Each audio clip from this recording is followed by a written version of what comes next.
Today I'm pretty excited. My friends at Everton have sent me a gift and I'm going to unbox it now. I have a fair idea what it is, but I'm still keen to get into it.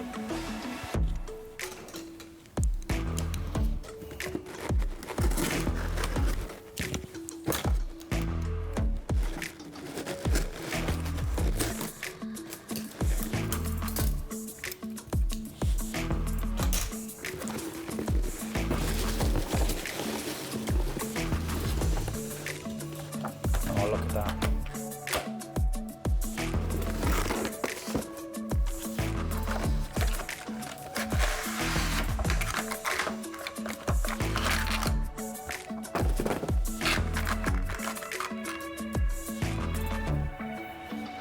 The new chef's knife from Wusthof.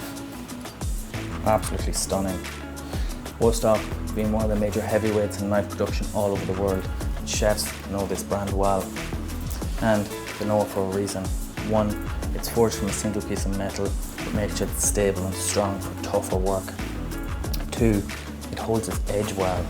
And three, and probably most importantly, it's comfortable to hold so you don't get calluses or bruises in your hand if you're working with them for a long period of time. Now, if you're looking for a knife at home, this is one of the brands you should be looking into. And rather than buying a knife every couple of months or every couple of years, buy one good knife, pay a little bit more, and have the comfort in knowing that it'll last you a lifetime if you treat it right. To give this knife a fair test, I'm going to bring it into my kitchen for 7 days. Let's see how truly sharp it is after that length of time. And if it does need an edge put back on there, how easy is that done? 7 days in any kitchen can be a long time. However, I'm pretty confident this one's going to stack up.